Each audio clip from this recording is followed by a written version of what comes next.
Hi, and welcome back to my queer little bookish universe. I'm Anna from Black Hair Tree, and today we're setting up my May reading journal and wrapping up everything I read during the month. This month's cover page marks chapter 5 in my ongoing story about the human prince and the fae prince. If you're new to my channel, each month I create a new chapter in their story alongside my reading journal. So by the end of the year, I'll have a complete fantasy romance told one spread at a time. Last month, the princes found themselves drawn together in the quiet safety of the castle library. This month, we're taking things outside. So grab a cup of tea, get comfortable, and let's start building chapter 5, A Whisper in the Garden. I start with a base of torn scrapbooking paper, and I'm also trying out these new stencils I got to use with the ink. It's something I started last month and was immediately hooked on. The chapter is set in a garden, so I wanted to bring in greenery and roses.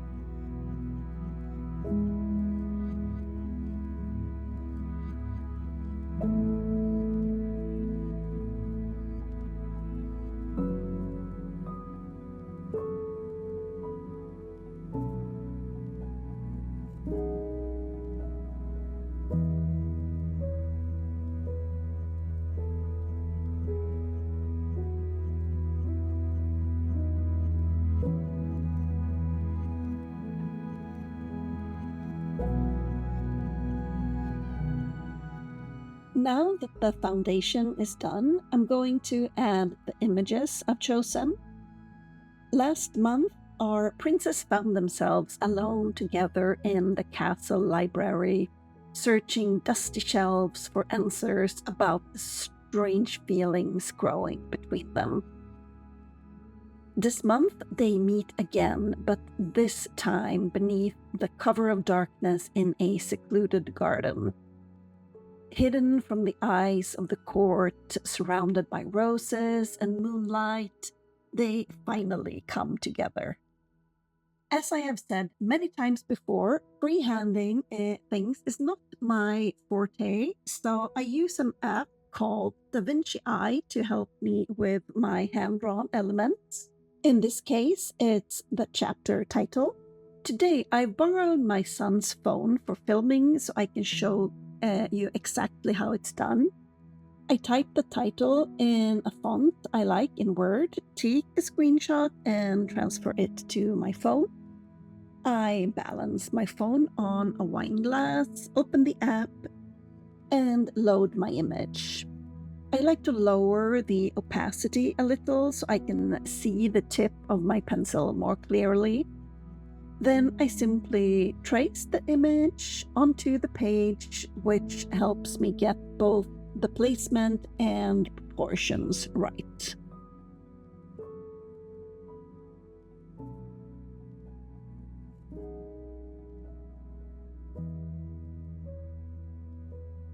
Once that's done, I refine the lines in pencil and finish everything with a brush pen.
I have a lot of flower rub-ons saved for this and the coming summer chapters that I'm eager to use. I'm going to try to rein myself in a bit and not go completely bananas from the start.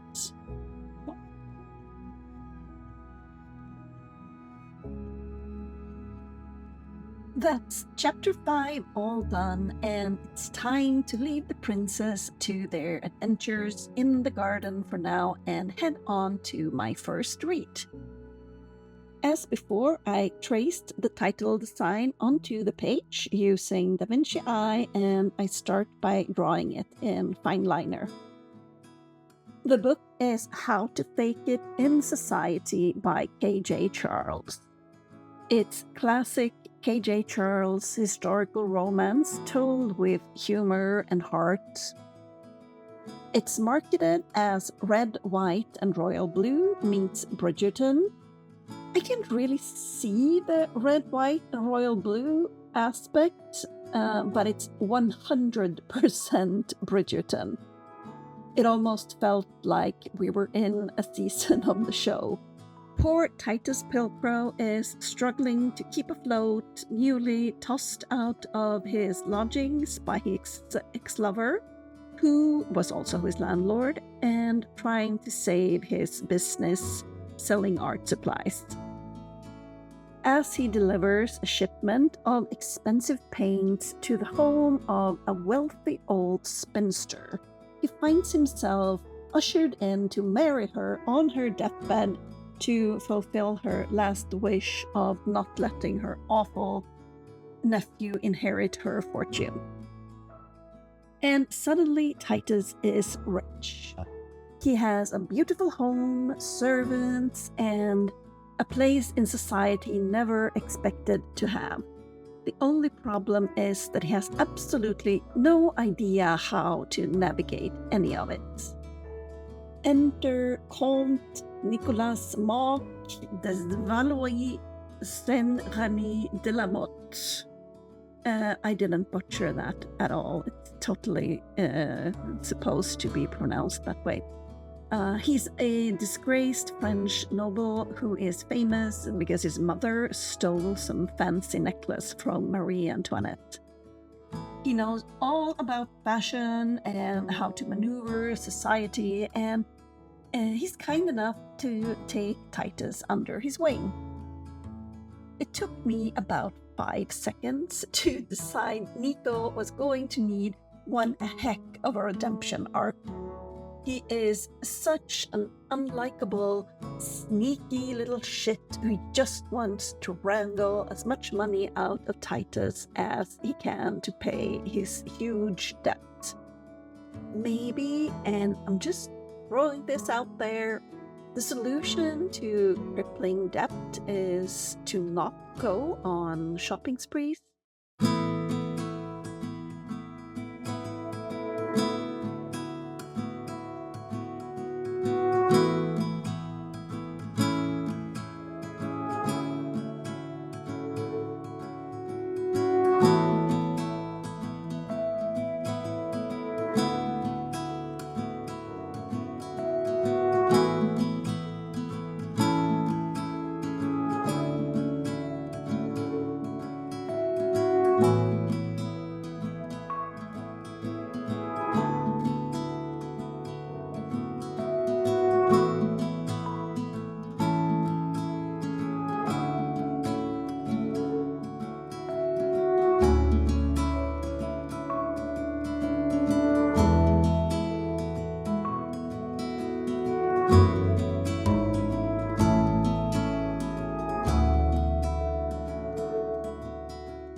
Up a compass rub-on as well that I'm taking the opportunity to use. If you recall, I read All of Us Murderers by K.J. Charles last month and wasn't totally blown away. I enjoyed this more though. It had more going on and more of those lovable, quirky side characters K.J. Charles is so great at.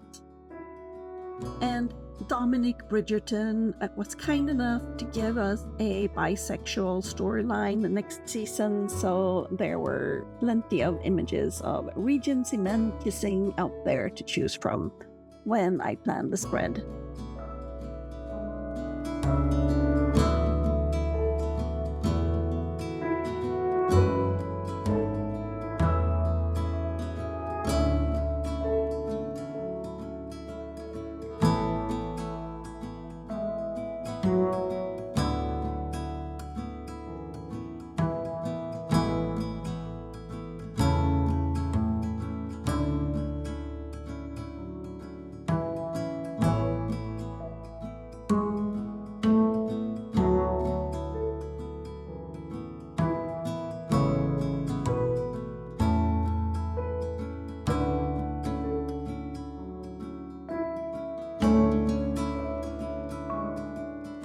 The second book this month is Lost at the Crossing by Nicky James.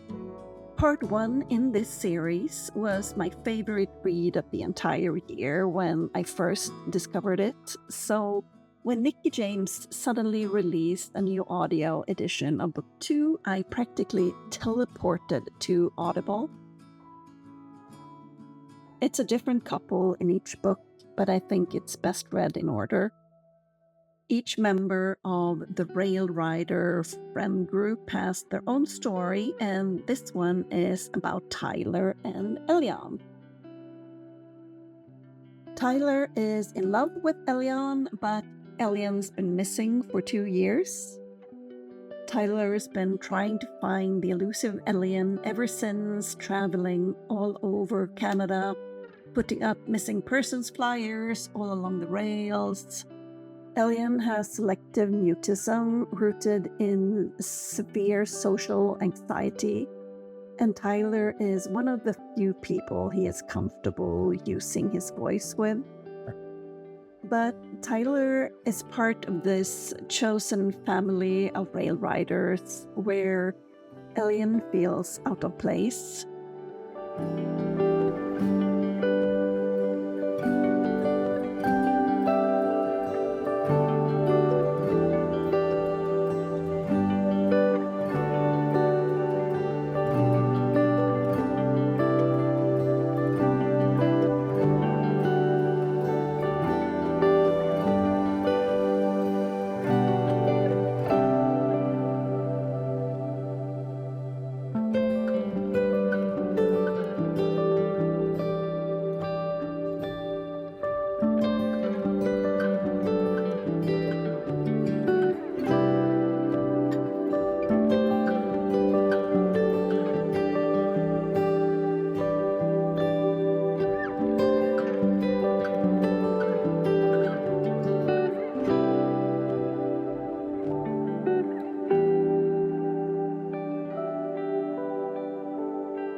Just like Book 1, this follows the group as they jump on and off freight trains while trying to solve their various personal problems. Also, there might be a serial killer at work along the railroad, and I really hope future books in the series delve further into that, because I really want to know more about this serial killer. Next, we have tentacles. So many tentacles. I may have gone overboard a bit with this title design, but I had a lot of fun making it. Again, I sketch it using Da Vinci Eye and then fill it in with black fine liner before coloring it. When I color and shade with Tombow markers, I start with a base of the lightest color and gradually add darker shades. Then I blend it all with the lightest shade again. And lastly, I add highlights with a white gel pen. And what is the title of this book, you ask? Is it Beneath the Surface? No, it's Under the Surface, which I realized at about this point. But I'm just going to move on from this mistake. I wholeheartedly believe it will be easier for N.R. Walker to change the title and the cover of the book than for me to try to change beneath to under at this point. Historically, I've printed the images I use on white copy paper and cut them out. Lately though, I've started printing them on this ivory paper with some texture to it, and I really like the way it looks when I tear it. To get the edges fairly straight, I tear them against a ruler.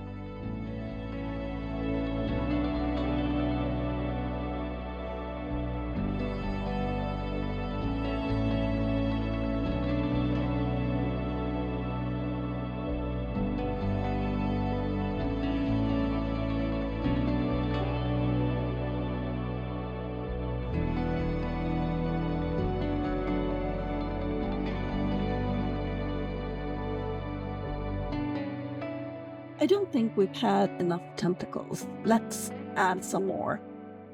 I drew these the night before on a separate sheet of paper, and I'm just cutting them out and gluing them over the images.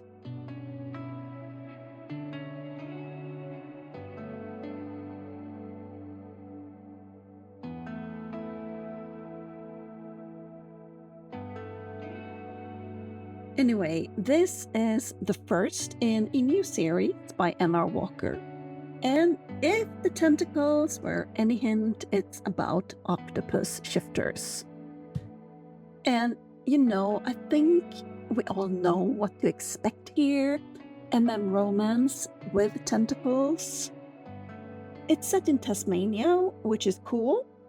There's a Hobart police detective named Sawyer who accidentally stumbles into the world of octopus shifters when he takes up a post in a little remote town called Tenebrae Cove that can only be reached by boat.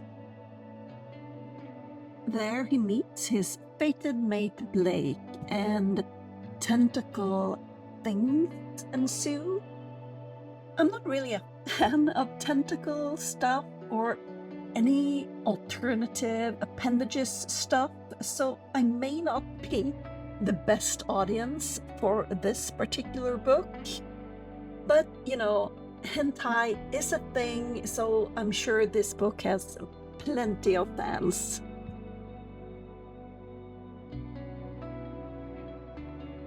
It's the first in a series. The next one is about another couple. Am I going to listen to it?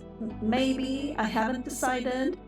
But hey, at least I spent about 8 hours on this spread, which is longer than the book itself.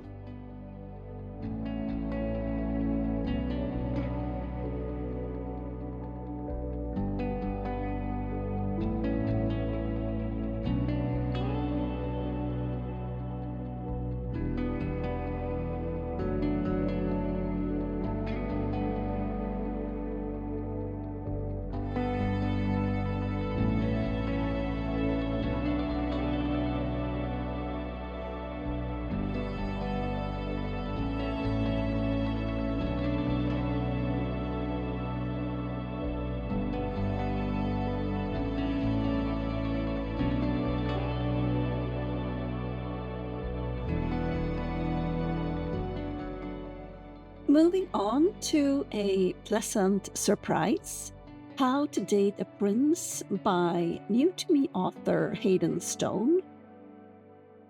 It's red, white, and royal blue meets boyfriend material, and I definitely felt the author wanted very much to be Alexis Hall. A lot of the time while listening, I found myself confusing it with an Alexis Hall book.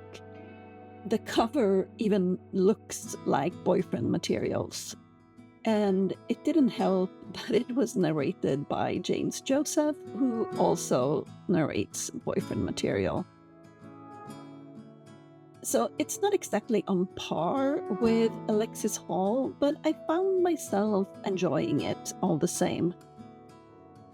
I had a ton of British-looking teacups and flower rub-ons, and I took the opportunity to use them in this spread.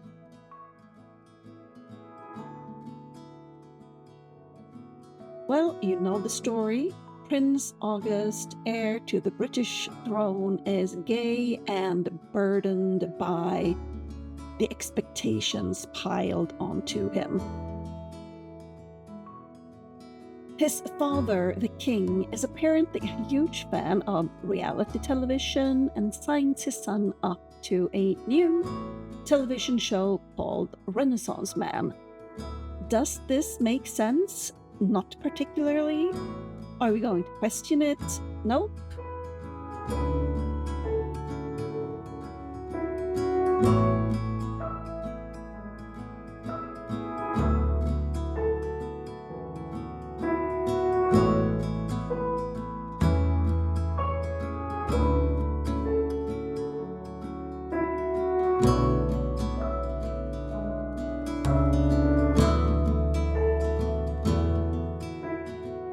The reality show puts prominent young men through a variety of competitions to test their skills. The first is a Great British Bake Off style baking challenge, which gave me the opportunity to use my macaroon rub-ons. I don't think anyone actually made macaroons, but anyway. The other participants don't care for him much, but he slowly becomes friends with an American anti-monarchy influencer. And spoiler, they fall in love. Sounds like a dream for the British royal family's PR crisis team. I enjoyed this a lot, actually. If you can look beyond the outrageously unrealistic plot and the fact that it desperately wants to be Alexis Hall, it's a sweet story. I would have liked to know more about what happens afterwards, but there are more books in the series, so maybe we'll get some insight into how Augie, Thomas, and the throne get along in the future.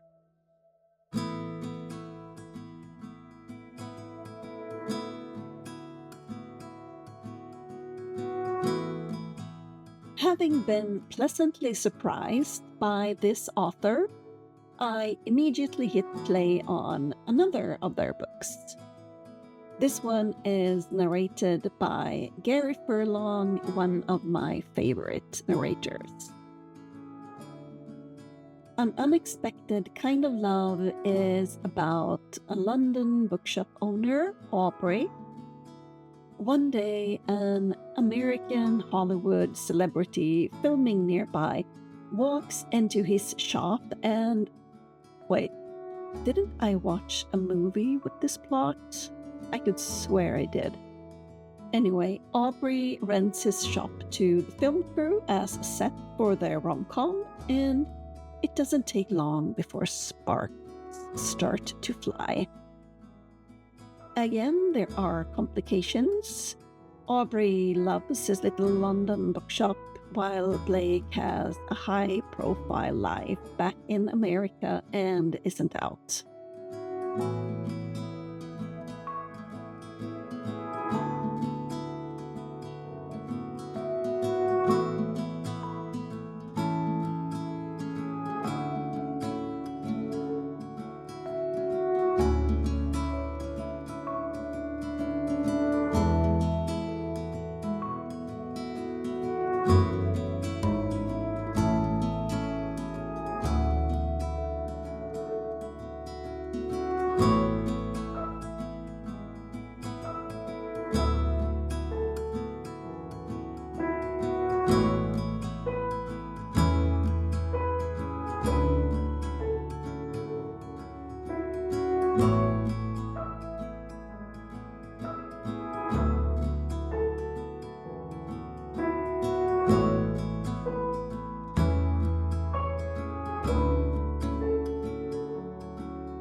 I wasn't as blown away by this one, but I may check out more books by this author in the future since I enjoyed How to Date a Prince.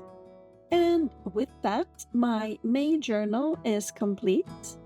Thank you so much for spending some time with me today.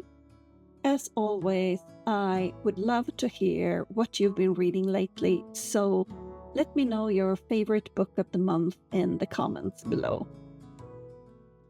Next month, we'll be moving into chapter 6 of the Princess story, where spring is giving way to the summer of love. You don't want to miss it.